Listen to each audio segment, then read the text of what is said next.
다음 참가자 소개해 주세요. 네, 다음 발표는 신일중학교 김강현 군입니다.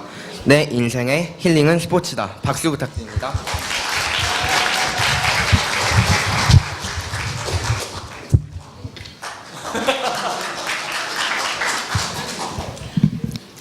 안녕하세요. 저는 신일중학교에 재학하고 있는 김강현입니다.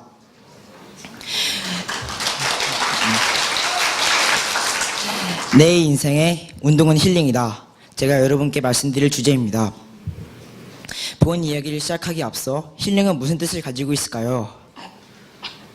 힐링의 사전적 개념은 마음의 병을 치료하다라는 뜻이 있습니다. 저는 마음의 병이 곧 스트레스이고 그 스트레스를 치료하는 것이 바로 마음의 병을 치료하는 것이기 때문에 저는 스트레스를 해소하는 것이 곧 힐링이라고 생각하였습니다. 그럼 여러분께 한 가지 여쭙겠습니다. 여러분은 언제 스트레스를 받으시나요? 저 같은 경우에는 학생이기 때문에 역시 학업에 대한 스트레스가 제일 많습니다. 지난번 추석과 같이 쉬는 날에도 학원에 가야 하거나 또는 시험 공부를 해야 할 때 저는 남들과 비교가 되어 더욱더 스트레스를 많이 받습니다. 저는 어제 중간고사가 끝났는데요. 시험이 끝나고 푹 쉬고 싶은데 여기에 서 있는 것도 어떻게 보면 스트레스라고 할 수 있겠습니다. 그리고 또 한 가지 여쭙겠습니다.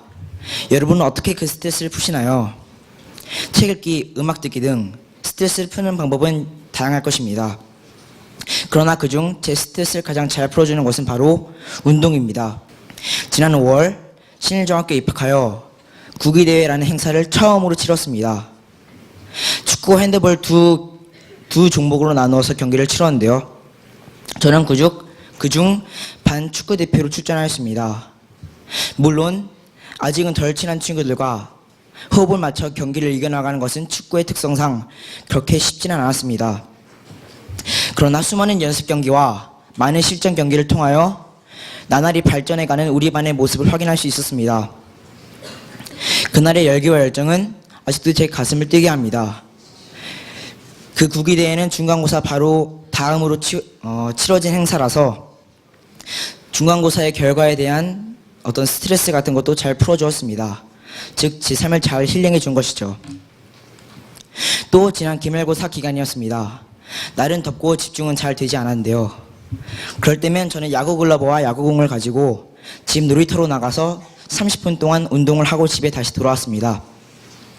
집에 돌아와서 시원하게 샤워를 하고 난 다음 다시 책상에 앉아 책을 펴면 더욱더 공부에 집중할 수 있었고 전력을 쏟을 수 있었습니다. 중간고사 때는 이렇게 운동을 하면서 공부를 하지 않았는데요. 그래서인지 제 기말고사 성적은 중간고사 성적보다 월등하게 높아졌고 제 기말고사 때 세운 목표를 달성할 수도 있었습니다. 어떻게 보면 이런 운동이 제 공부에도 영향을 미친 것입니다. 능률을 향상시켜주고 그리고 공부에 대한 스트레스도 풀어주었습니다. 이렇게 몸이 찌뿌둥해서 공부가 잘 안 될 때에도 국위대회에서 경기를 치를 때에도 운동은 제 삶에 있어서 항상 힐링이었습니다. 또한 저뿐만 아니라 여러분들도 운동을 하시면서 힐링을 해 나가실 수 있을 거라 믿습니다. 화이팅!